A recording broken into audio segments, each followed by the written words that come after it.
Olá pessoal, meu nome é Vicente Carneiro, eu sou professor de FEM e psicólogo e hoje eu vou falar um pouco para vocês sobre por que clínica e política não podem ser pensadas separadamente no pensamento de Wilhelm Reich e o que a gente ganha quando a gente passa a pensar essas duas esferas juntas.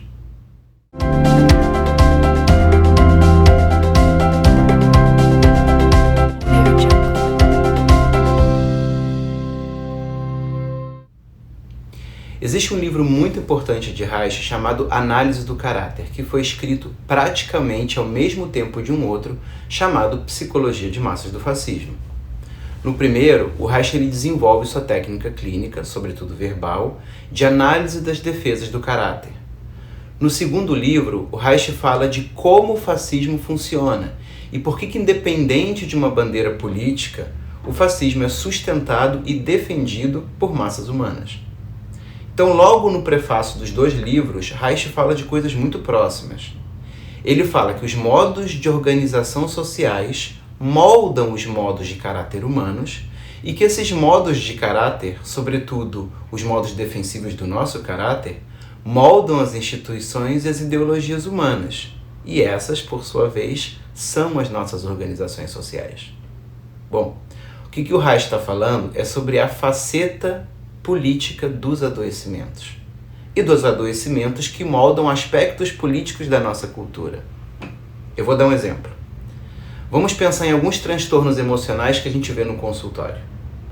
Um transtorno obsessivo-compulsivo, um comportamento histriônico, um narcisismo exacerbado, uma carência exacerbada, também chamada de transtorno de personalidade dependente. Todos eles dificilmente acontecem só dentro da pessoa. É um padecimento, mas esse nosso modo adoecido cria relação com as pessoas. Nenhum desses sofrimentos também não veio porque a pessoa não sentiu dor, não sentiu medo, não sentiu raiva, que não foram curadas na vida dela. Quando uma pessoa tem esses sintomas, é porque ela recria situações onde ela revivencia dor e medo e usa esses comportamentos para tentar escapar disso. Só que o que acontece quando a gente trata esses problemas a nível individual e a pessoa não observa o que o outro sente quando se relaciona com ela? Ou quando acaba forçando o outro a também ficar preso nessa relação? Aí a gente perde um parâmetro importante, que é o da política na clínica. Que tipo de ambiente a gente está construindo com o nosso adoecimento? E que regras de convivência a gente está criando com o nosso adoecimento?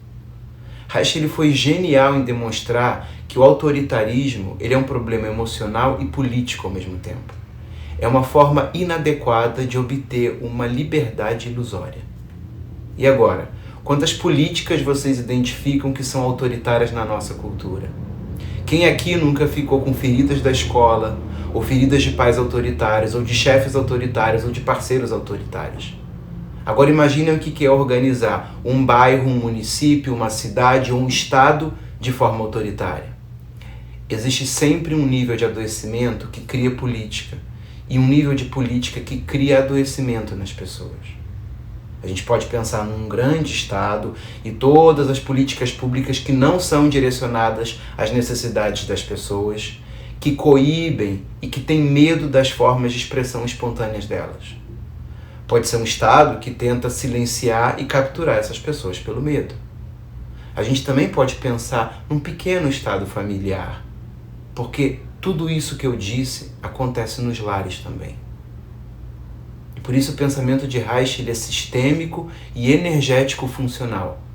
E é por isso que ele vai pensar na sexualidade, na liberdade, na capacidade de autorregulação e de como a gente adoece quando esses aspectos são bloqueados.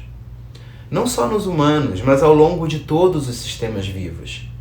E é dentro dessa clínica política clínica que o Reich vai convidar a gente a pensar a autogestão, o fluxo de energia vital, as nossas fontes de prazer e satisfação e os nossos parâmetros de saúde emocional.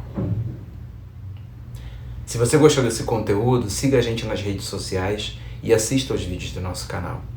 Desejamos a você uma vida sempre mais satisfatória. Um abraço e até a próxima.